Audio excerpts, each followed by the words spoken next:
The emergency session of the Galactic Council convened in absolute chaos. Representatives from 38 species filled the great chamber with panic chittering, harmonious wailing, and electromagnetic distress signals.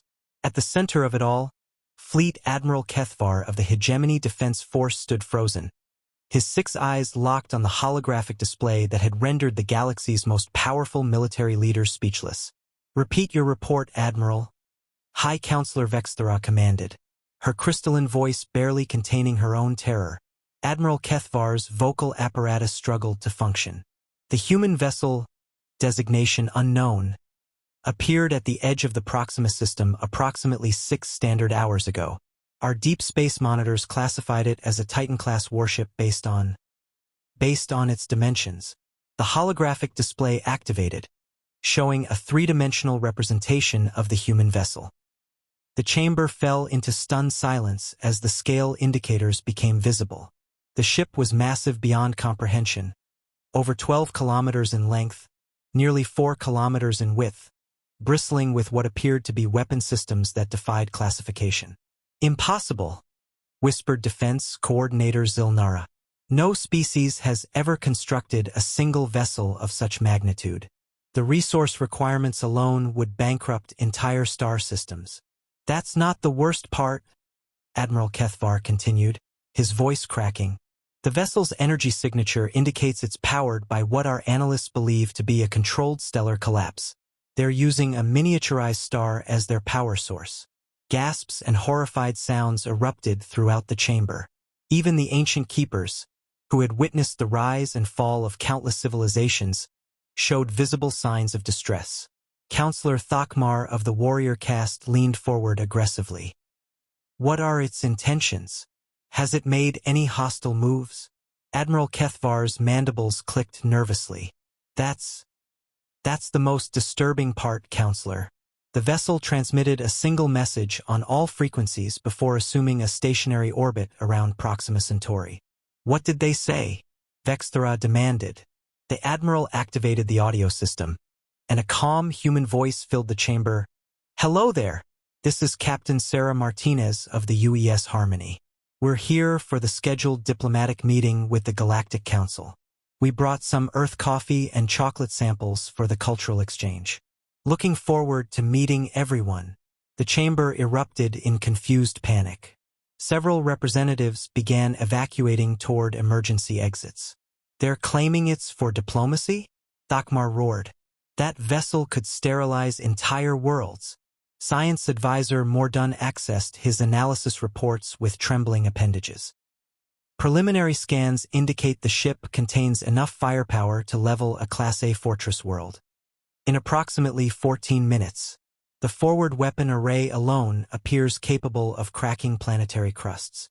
And they're calling it Harmony," added Communications Director Yilseth Weekly. "They named their ultimate weapon of mass destruction after peace." High Counselor Vexthera attempted to restore order. "What do we know about this Captain Martinez?" Admiral Kethvar consulted his files. "According to their transmission, she's a former cargo hauler who volunteered for diplomatic duty because she likes meeting new people. The crew manifest lists 37,000 personnel, including what they call a cultural exchange team and friendship ambassadors." 37,000, Mordun repeated in horror. "That's larger than most planetary defense forces." The holographic display zoomed in on the ship's hull, revealing details that sent fresh waves of panic through the council. The vessel was covered in what appeared to be recreational facilities, observation decks, sports complexes, and what the humans labeled as community gardens. "They've weaponized a city," Zilnara whispered. "They built a mobile civilization and armed it for interstellar warfare." Suddenly, the chamber's communication array activated. The same cheerful human voice from the ship filled the space. "Hi again. This is Captain Martinez. We noticed some increased military activity in the area and wanted to make sure everything's okay. We're not in anyone's way, are we? We can move if needed. The Harmony is pretty maneuverable for her size." The casual mention of the massive warship being maneuverable sent several counselors fleeing the chamber entirely. We also wanted to confirm our meeting time, Captain Martinez continued. We have a full cultural presentation prepared, including Earth music performances and what we call a potluck dinner. Oh, and we brought games. We thought everyone might enjoy learning about human recreational activities. High Counselor Vexthera found her voice. Captain Martinez, your vessel appears to be heavily armed. There was a pause, then genuine confusion in the human's voice. Armed? Oh, you mean the mining equipment? Yeah, we needed some serious hardware to clear asteroid fields during the journey. And the defensive systems are just standard protection.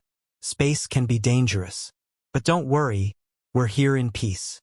The Council realized with growing horror that what they had identified as planet-killing weapons, the humans considered to be mining tools and defensive equipment. Standard protection, Admiral Kethvar repeated numbly. Anyway, Captain Martinez continued cheerfully, we'll see you all soon. The crew is really excited about the first official human-galactic friendship meeting. We've been practicing saying hello in 47 different languages. The transmission ended, leaving the Galactic Council staring at each other in existential terror. They had invited humanity to a diplomatic meeting. Humanity had responded by casually deploying a mobile weapons platform disguised as a friendship mission. And somehow that was the most frightening thing of all.